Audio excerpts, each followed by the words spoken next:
The sinking of Atlantis explained. An act of God or a planet-wide quarantine? We are told the story of Atlantis, the magnificent island continent, a utopian paradise of unimaginable wealth and technological advancement. A civilization that, in its pride, sought to conquer the world and was struck down by the divine wrath of the gods, sinking beneath the waves in a single, terrible day and night. It is a cautionary tale of hubris, a story of a great power that overreached and was justly punished. But what if this story is a simplification, a myth created to explain an event so terrifying that the truth was too much to bear? What if the sinking of Atlantis was not an act of God from without, but a calculated, engineered act of quarantine from within? What if they did not fall? What if they chose to sink? Today, we journey back in time to a world of shining cities and impossible technology. We will uncover a story not of a corrupt empire, but of a brilliant civilization that, in its relentless pursuit of knowledge, dug too deep and awakened something that should have been left to slumber in the heart of the earth. This is the tale of a city that chose to become a tomb, a continent that chose to become a prison, all to save the rest of the world from a horror it had unwittingly unleashed. Welcome to Mythos Unveiled. Today, we seek to explain the sinking of Atlantis, not as a punishment, but as the greatest and most tragic act of planetary quarantine in human history.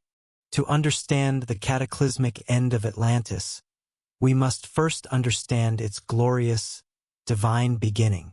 We must journey back to a time when the world was young, when the gods of Olympus were still dividing their new, hard-won creation amongst themselves. This is a story passed down to us through the ages, a fragment of a memory, a ghost of a tale, preserved in the writings of the Greek philosopher Plato, who claimed to have heard it from the wise Athenian statesman Solon, who in turn had learned it from the ancient, record-keeping priests of Egypt, the guardians of a history far older than Greece itself. It is a story of a paradise on earth, a utopia gifted by a god to his mortal beloved, a dream that would one day become a nightmare. When the great cosmic lots were cast, after the fall of the Titans, the heavens were given to Zeus and the underworld to Hades, to Poseidon, the mighty earthshaker, the god of storms and the untamed, creative and destructive power of the ocean, was given dominion over all the seas. And as part of his great watery domain, he was granted a single magnificent island, an island that lay beyond the Pillars of Heracles, out in the vast, uncharted expanse of the great Atlantic Ocean. This island was a world unto itself, a continent larger, it was said, than Libya and Asia combined. It was a land of breathtaking beauty and unparalleled natural wealth. Great, verdant plains stretched for miles, so fertile that they produced 2 harvests a year, a bounty unheard of in the rest of the world. Majestic mountains soared into the sky, their peaks often wreathed in clouds, their slopes covered in dense, fragrant forests of cedar and cypress that teemed with all manner of wildlife, including great, noble herds of elephants.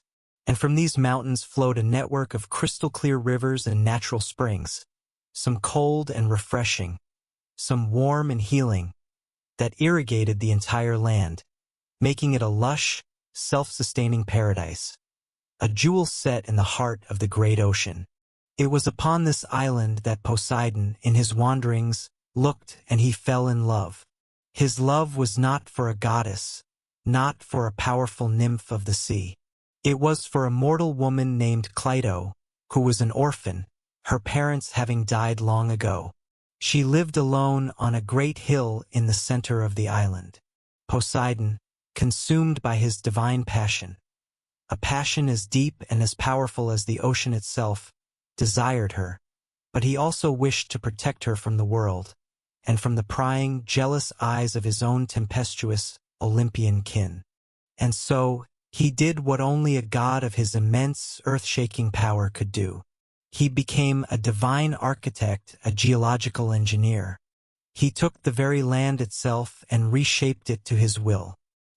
He broke the land around Clyto's hill, creating a series of perfect, concentric rings of land and water, one after the other, turning her home into the most magnificent and most perfectly fortified island fortress the world has ever known. He created 2 great rings of land and 3 great rings of sea, like a great watery bullseye with Clyto's home, the central island, at its heart. On this central island, in the very heart of this great, fortified paradise, he built a magnificent palace for his mortal queen, and with a single powerful strike of his trident, he struck the ground, and 2 springs of water burst forth, one of warm water and one of cold, to provide for all their needs.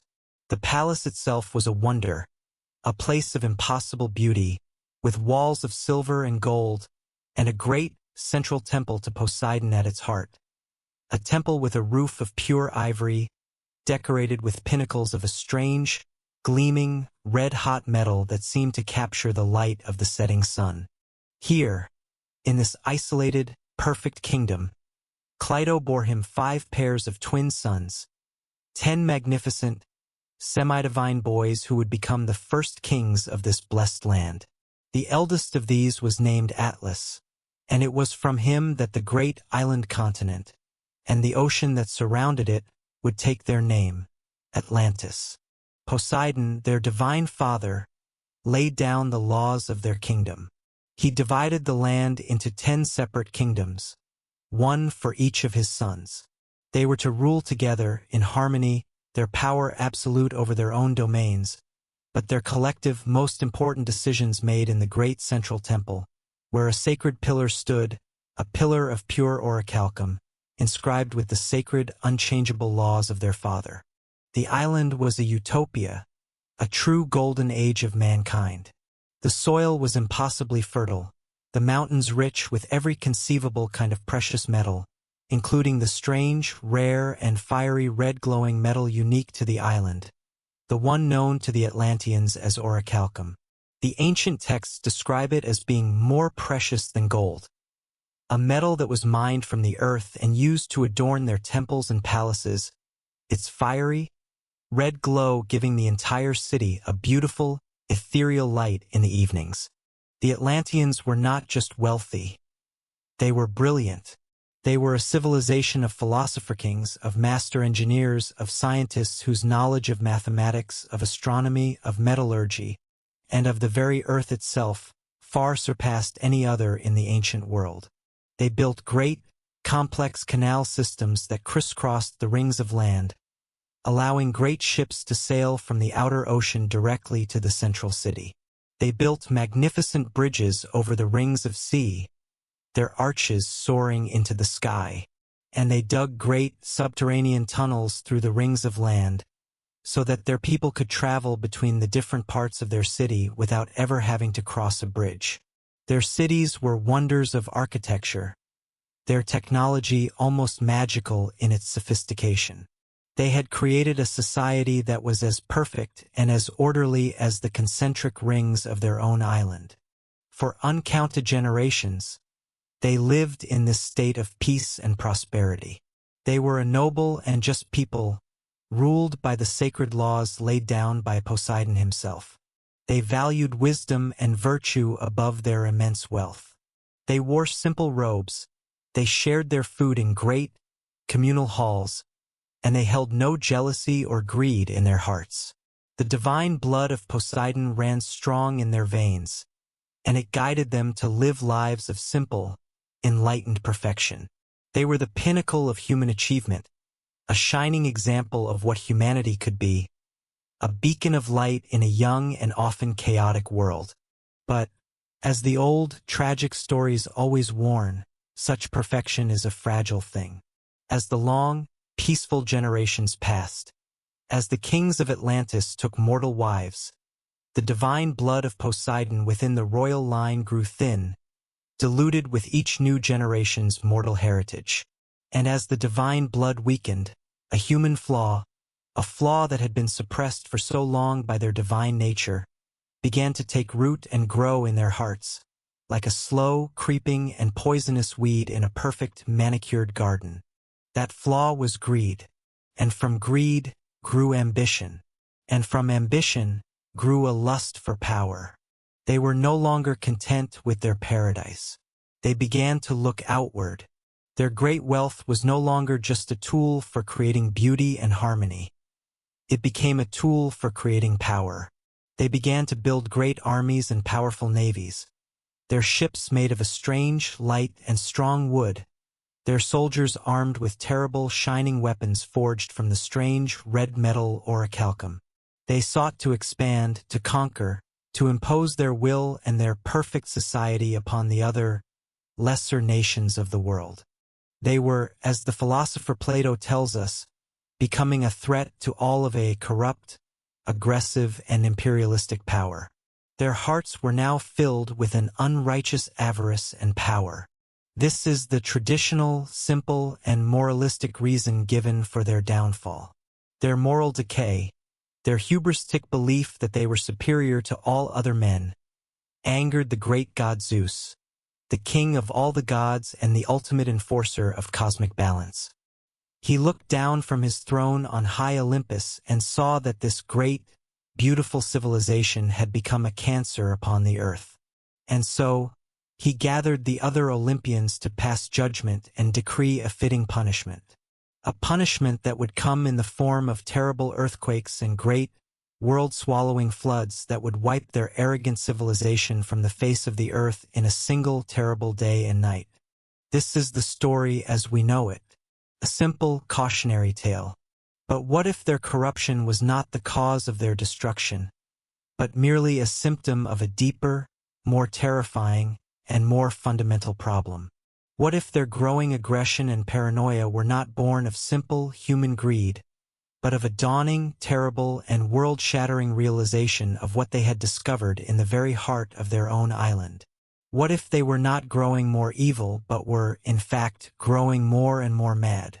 Let us look again at the source of Atlantis's great power, the foundation of its unparalleled technological utopia.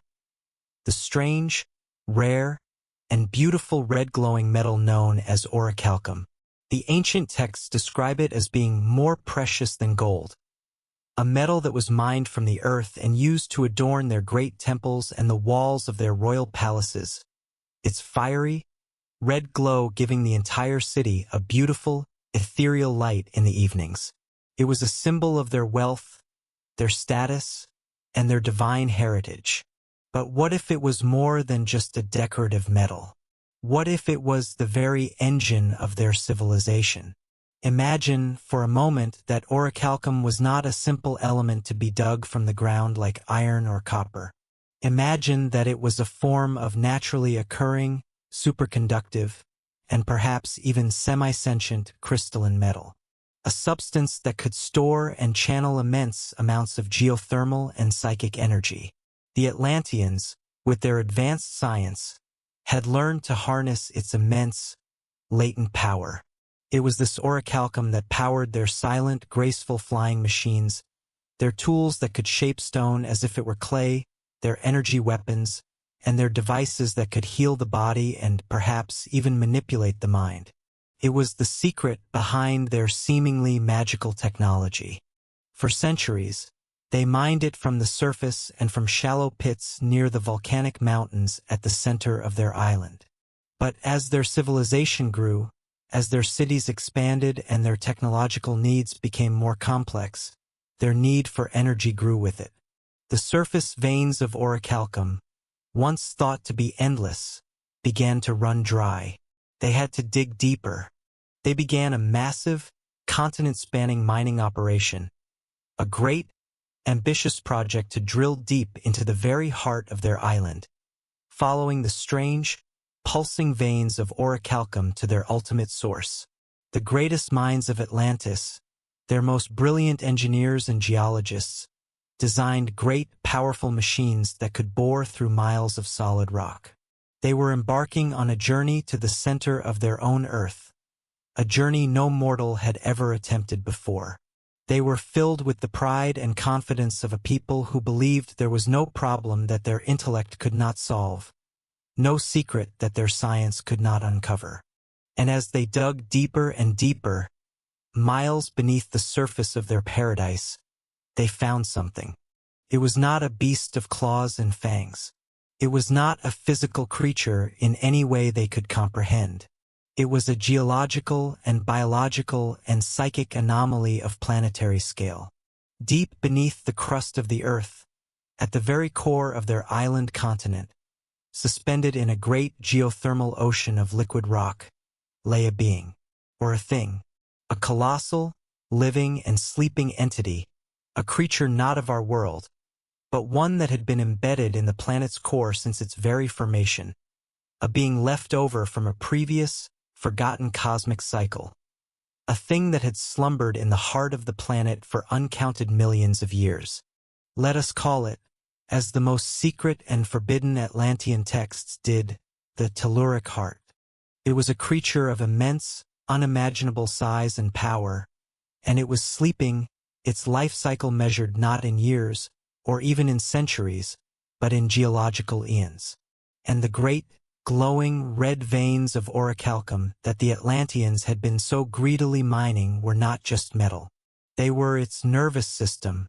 They were the great, crystalline arterial conduits through which its own, immense, psychic energy flowed, pulsing in a slow, deep, and steady rhythm, like the heartbeat of a sleeping god, a heartbeat that was the very pulse of the island's geothermal life. The Atlanteans had not been mining a metal. They had been drilling into the living, dreaming flesh of a sleeping alien god. At first, they did not understand what they had found. Their scientists monitoring their deep Earth probes were ecstatic. They had found the motherlode, a vast, seemingly infinite source of the energy that powered their world. The concentration of orichalcum was 1,000 times greater than anything they had ever found before. They began to draw power directly from this great, sleeping heart, tapping into a source of energy so vast, so potent, that it made their previous efforts seem like children playing with sparks. This new, almost unlimited power fueled a new and final golden age of technology for Atlantis. It was a time of unparalleled progress and achievement. They created flying machines that could travel at incredible speeds, without sound or smoke. They built energy weapons that could level a mountain. They devised medical technologies that could cure any disease, that could heal any wound, that could perhaps even extend life itself. They became, for all intents and purposes, as powerful as the gods themselves. They had conquered the material world. They had, they believed, achieved perfection. But the power came with a terrible and unforeseen price. By tapping directly into the nervous system of the Telluric Heart, they had disturbed its ancient eons-long slumber. A sleeping man may not notice a mosquito feeding on his arm, but if that mosquito were to drill directly into his heart, he would surely begin to stir. And as the great ancient being began to stir in its sleep, its dreams, its thoughts, its alien, non-human consciousness began to leak out, traveling up through the veins of orichalcum, up through the mining equipment, and into the very power grid of the Atlantean cities. And from there, it began to seep into the minds of the Atlantean people. A silent, invisible, and psychic plague had just been unleashed upon a paradise that had never known sickness. The effect of this new, almost infinite power source was not instantaneous. It did not arrive like a thunderclap from Zeus or a great, crashing wave from Poseidon. It was a slow, insidious, and creeping plague of the mind, a spiritual sickness that settled over the shining cities of Atlantis like a fine, invisible, and poisonous dust. The people of Atlantis, in their pride, did not even notice it at first. They were too busy celebrating their own, seemingly limitless genius. But the psychic energy of the Telluric Heart was not evil in its intent. It was simply and profoundly alien. Its very nature was not compatible with the ordered, emotional, and fragile structure of the human mind.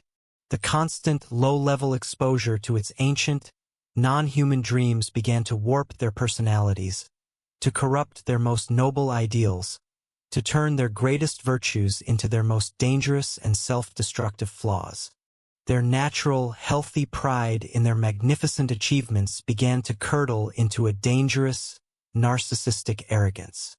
They were no longer just proud of their civilization. They began to believe they were a superior form of life, a chosen people destined to rule. Their healthy ambition, which had driven them to create wonders, twisted into a ruthless, paranoid greed.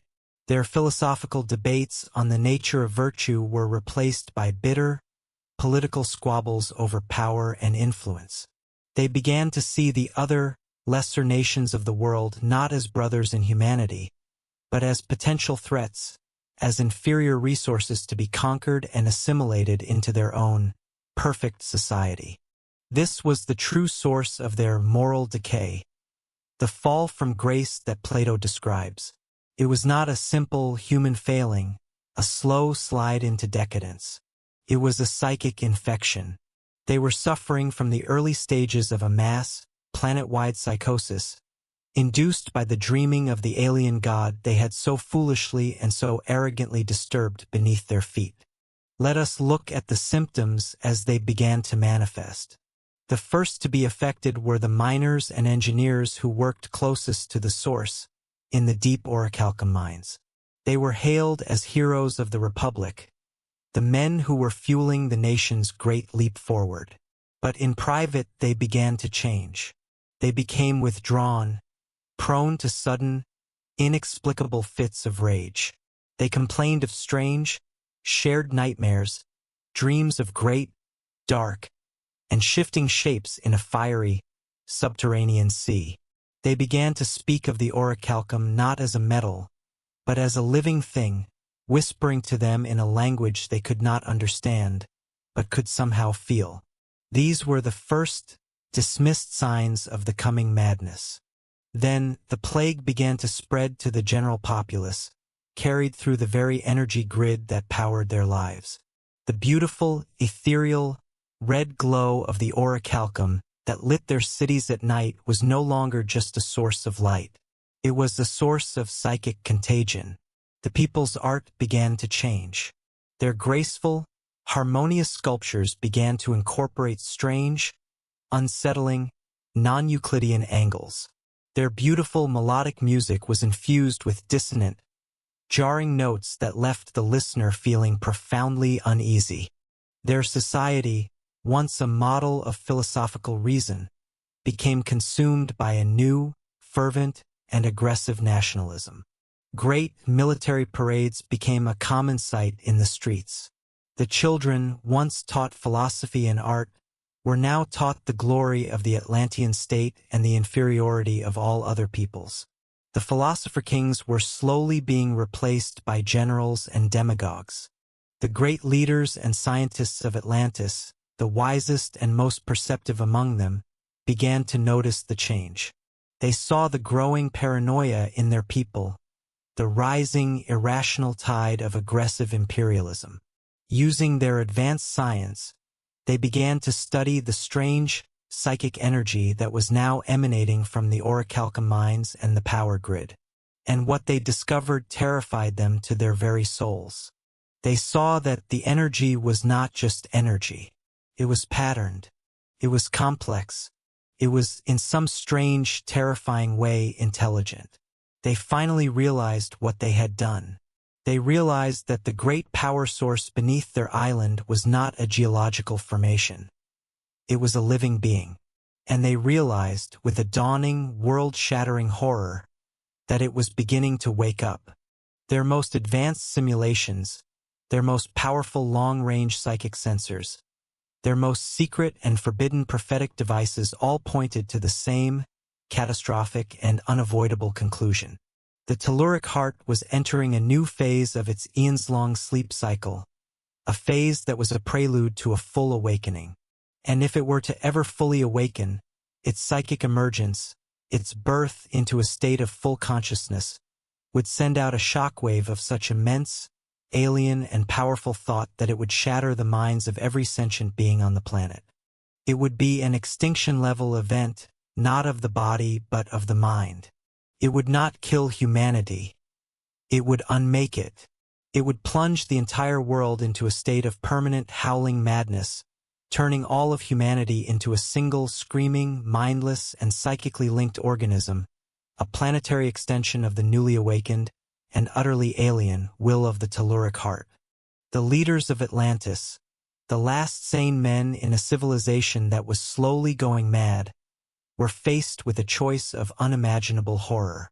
They had, through their own hubris, through their own relentless pursuit of knowledge and power, doomed their own civilization.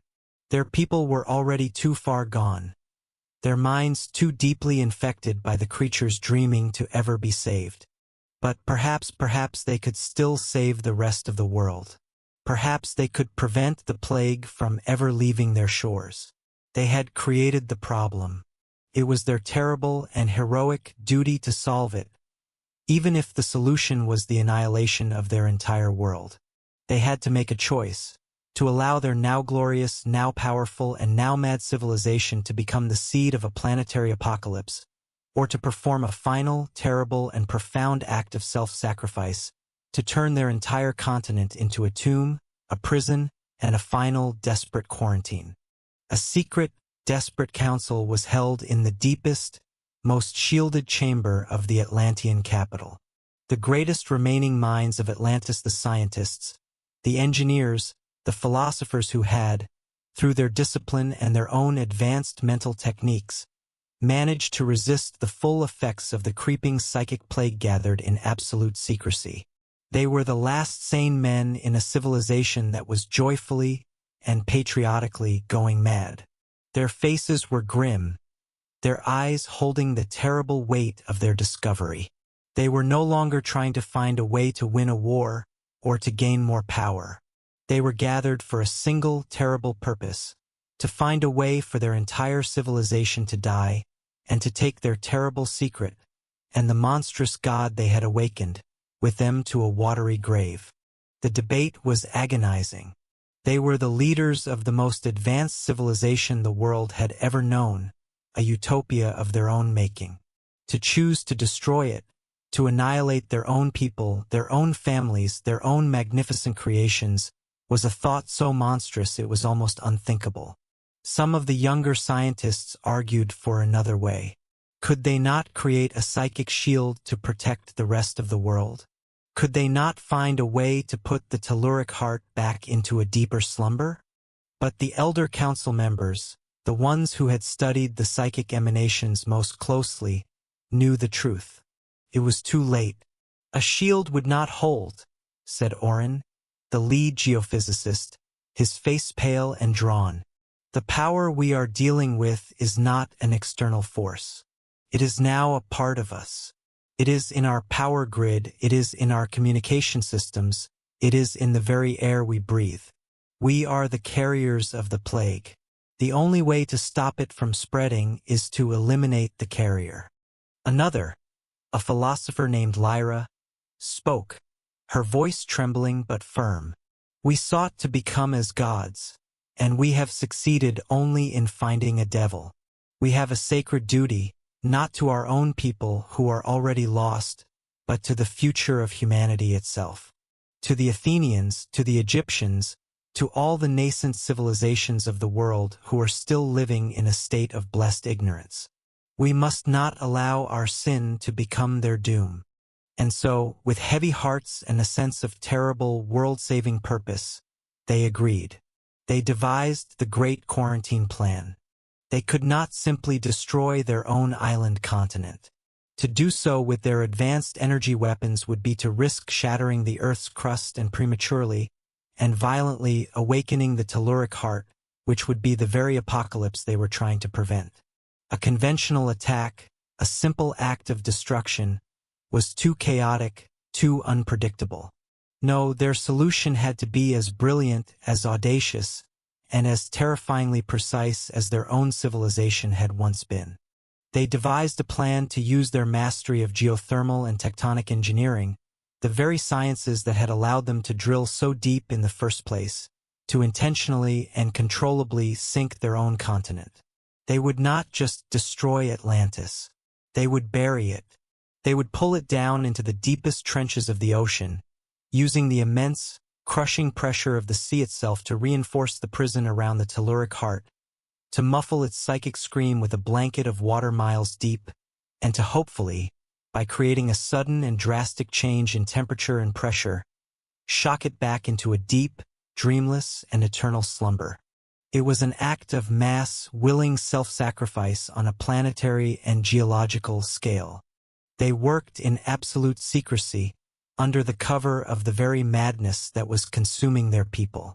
The general populace, their minds now clouded by a paranoid, aggressive fervor, were being prepared by the military leaders for a great war of conquest against Athens and the rest of the Mediterranean world.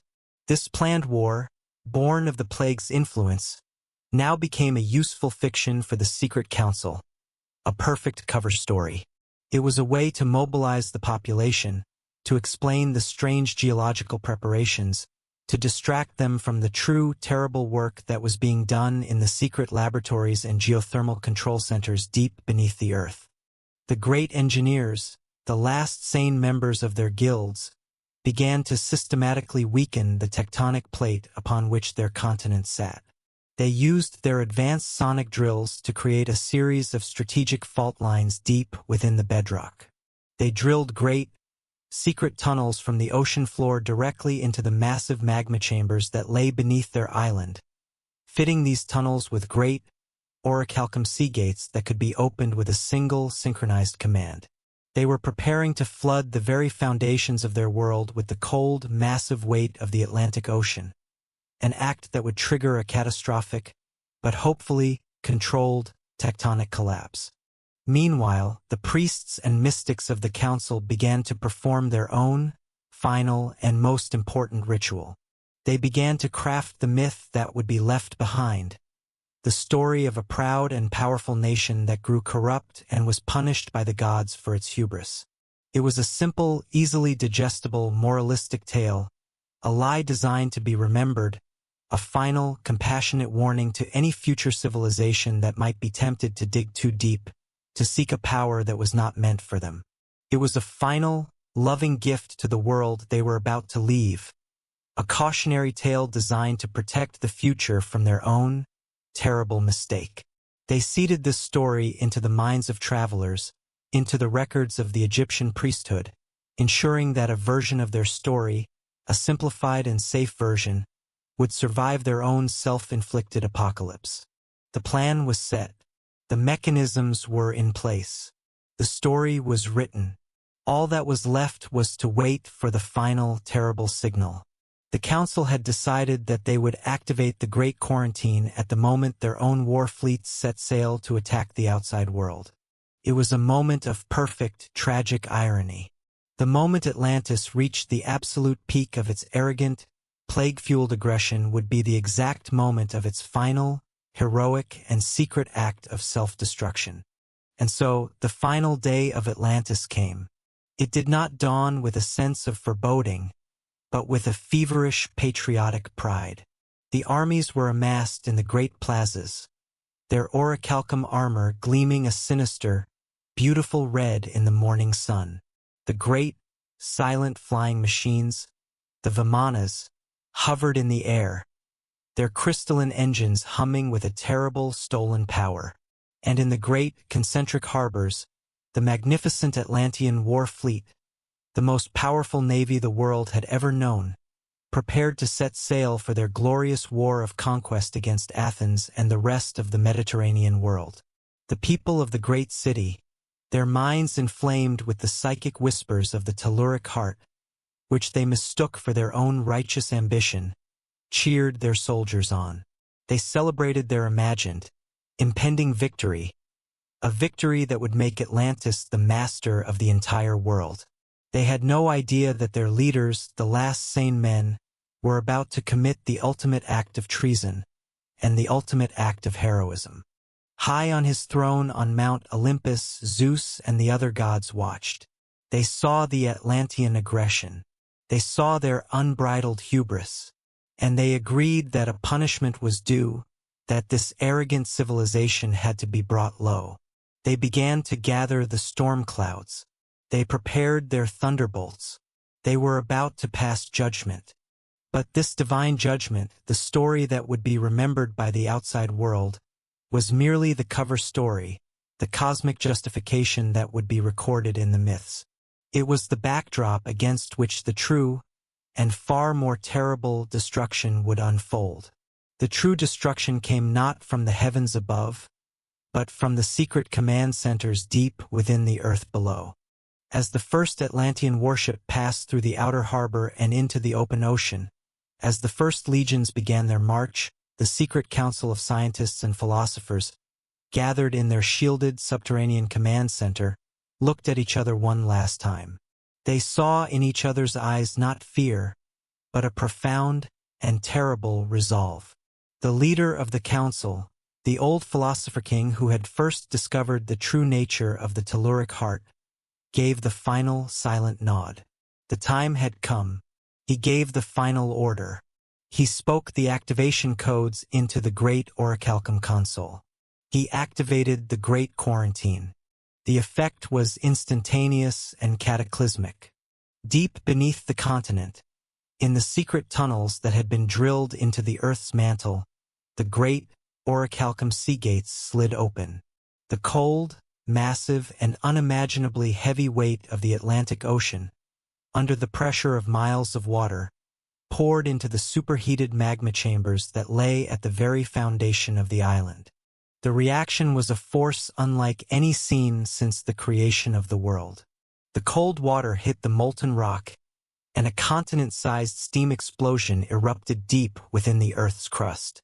The entire island continent of Atlantis shuddered, a deep, groaning sound rising from the heart of the Earth, a sound that was not thunder, but the sound of a world breaking.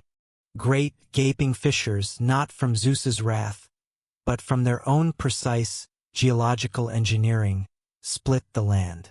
The perfect, concentric rings of land and water that Poseidon had once so lovingly created began to crack and collapse. The great cities, with their shining orichalcum temples and their magnificent, impossible bridges, did not just crumble into ruin. They were pulled downwards, as if a great cosmic plug had been pulled at the bottom of the sea. The sinking was not a chaotic, messy event, like a natural earthquake. It was a controlled demolition on a planetary scale. The outer rings of land fell first, collapsing into the sea and creating a great, swirling, and inescapable maelstrom that would swallow any ship that tried to escape the doomed island. Then the inner rings, their great canals and harbors folding in on themselves. And finally, the central island, the very heart of their magnificent civilization, began its final terrible descent. The people in the streets, who moments before had been cheering for a glorious war, looked up in terror and confusion as the sky seemed to fall and the very ground seemed to melt away beneath them. Their final moments were not of glorious battle, but of utter, terrified, and uncomprehending chaos. The psychic scream of the now furious telluric heart below them, its slumber violently disturbed, likely drove them all to instant, howling madness in their final moments. And deep beneath the earth, the telluric heart itself, which had been stirring, on the very verge of a full and world-ending awakening, was suddenly subjected to a force it had not felt for eons. The immense, crushing, and soul-chilling cold and pressure of an entire ocean being dumped upon its very being. The great beast, its slow, psychic awakening violently interrupted, was now being pushed back down into a deeper, colder, and more profound sleep by the weight of a world's worth of water. The quarantine was a success.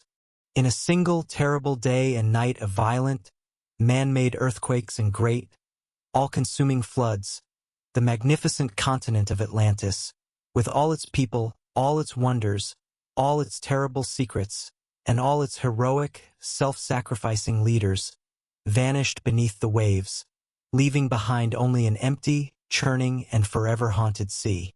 The world was saved. And the price was the greatest, most advanced, and most beautiful civilization the planet had ever known. And so, the world that was left behind, the young, nascent world of the Greeks, the Egyptians, and the other burgeoning civilizations, remembered only the myth. The story that the last, heroic council of Atlantis had so carefully crafted and seeded into the memory of mankind. The story of a proud and wicked empire, grown corrupt with power and greed, that in its hubris had sought to conquer the known world, and had been struck down by the righteous, punishing hand of the gods. It was a good story, a useful story, a simple, powerful, and effective cautionary tale that taught a valuable lesson about the dangers of pride and the importance of piety. It was the story that the last, heroic scientists and philosophers of Atlantis had wanted the world to remember. A final, selfless gift to the future of humanity, a lie told to protect us from a truth so terrifying, so vast, and so alien that our young civilizations could not have possibly comprehended it. But the real truth, the unveiled truth, is far more complex, far more tragic, and far more heroic. Atlantis was not destroyed because it was evil. It was destroyed because it was brilliant. It was not destroyed because it was corrupt. It was destroyed because it was curious. And it was not destroyed because it was arrogant. It was destroyed because, in its final, terrible moments, it was profoundly and self-sacrificingly noble. They were a civilization that made a terrible, if understandable, mistake.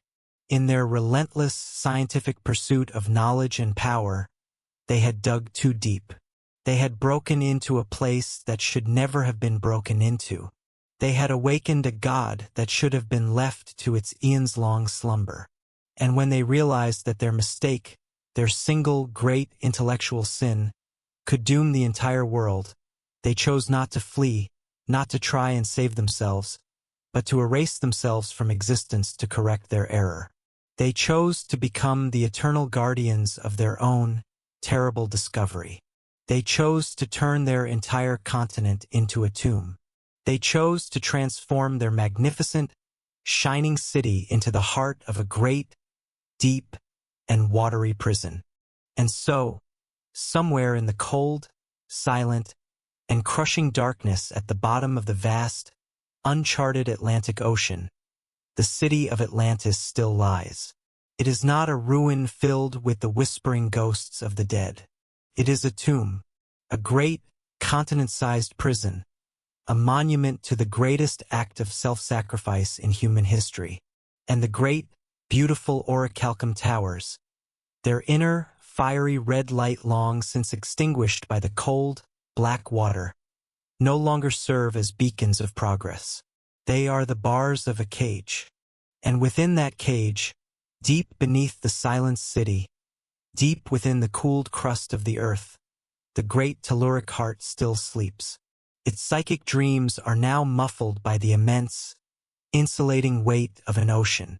Its alien consciousness is contained, its world-ending awakening averted. But it is not dead. It is waiting. It is sleeping.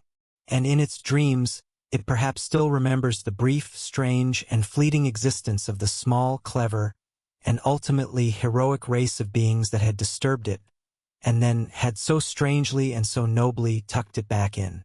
The story of Atlantis, therefore, serves as a final, desperate warning, a message in a bottle sent across the ages from a lost and forgotten civilization. It is a warning to all future ages, to all future civilizations, to us. A warning that tells us to be careful where we dig, to be cautious of the powers we seek to unleash. For we may not be prepared for the sleeping gods that lie buried beneath our feet. And if we, in our own pride, in our own relentless pursuit of knowledge and power, were to ever make a similar mistake, we must ask ourselves, would we have the same courage, the same wisdom, and the same profound self-sacrificial love for the rest of the world that the last sane men of Atlantis possessed? The myth leaves us with a final, profound, and unanswered question. What other great, unexplained mysteries of our world, What other lost cities, what other strange, anomalous events are not what they seem? What other terrible, necessary quarantines might lie hidden beneath the simple, comforting stories we tell ourselves? The mystery of Atlantis is not just a mystery of the past. It is a chilling question about the very nature of our own fragile reality. Sometimes the greatest act of heroism is not to win a war or to build an empire. It is to lose so completely, so utterly, that the entire world is saved. And the greatest, most enduring legends are not of cities of gold that were lost to time, but of great and terrible prisons that were willingly and heroically built by the very people who were trapped inside them. Thank you for journeying with us to the bottom of the sea.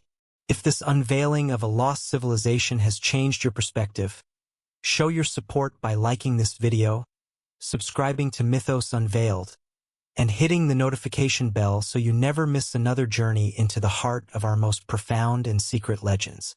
What other lost city or ancient mystery do you believe holds a deeper, more terrifying secret? Let us know in the comments. Until next time, remember that not all who sink are lost, and not all who are punished are guilty.